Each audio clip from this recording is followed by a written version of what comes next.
de porter notre pierre. Oui, je prends ma feuille correctement et puis ça va aller. Donc c'est en tant que porte-parole, un des porte-paroles du comité de défense de l'hôpital de Concarneau, que je témoigne de notre soutien total à cette journée nationale de mobilisation pour la défense de l'hôpital public, ainsi que pour l'accès aux soins pour tous. 9 syndicats, collectifs et associations appellent à cette mobilisation, dont les raisons sont connues de tous et rappelées chaque jour dans les journaux télévisés. Je vais faire un petit détour pour expliquer un peu les raisons de cette mobilisation.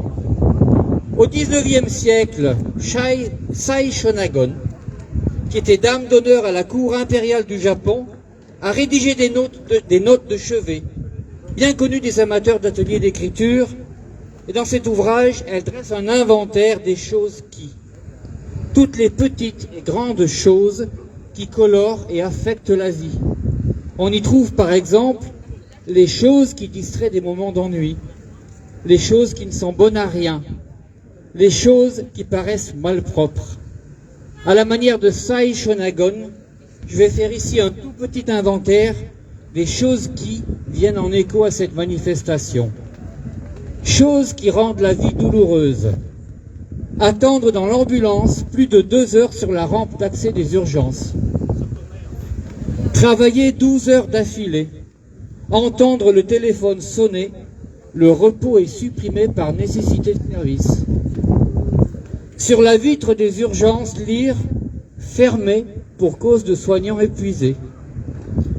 Trier entre celui qui sera soigné en priorité et savoir que celui qui attendra sur le brancard, sans pouvoir être rapidement changé, se sentira humilié et angoissé. Choses qui font germer la colère, quand le responsable du désastre fait l'innocent. Quand il dit « il faut réunionner en urgence » et flasher pour comprendre ce qu'il faut réparer. Quand ceux et celles des casseroles sur les balcons oublient de venir soutenir celles et ceux qui les ont soignés. Quand le responsable du désastre parle avec 2 bouches. La première dit « je soutiendrai l'hôpital, quoi qu'il en coûte ».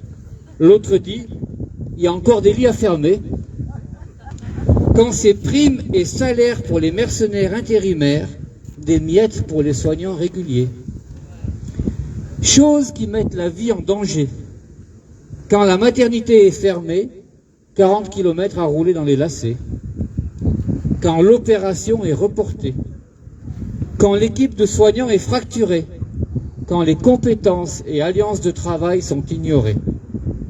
Quand les décideurs méprisent l'humain au cœur du métier. Chose qui donne envie d'espérer. Celle qui se bat pour continuer de soigner.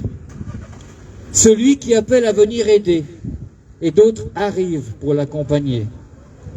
Un moment passé à se redire des mots signifiants, se répéter ensemble l'important. C'est notre bien commun qui nous a rassemblés ici et qu'il faut sauver. Et pour terminer avec Sai Shonagon, ce qu'il ne nous faut jamais, au grand jamais, perdre, chose qui donne confiance. Lorsqu'une personne chère est malade, les consolations et les encouragements de quelqu'un en qui l'on a vraiment confiance. Et je sais que les soignants souhaitent retrouver les moyens de rester de cela.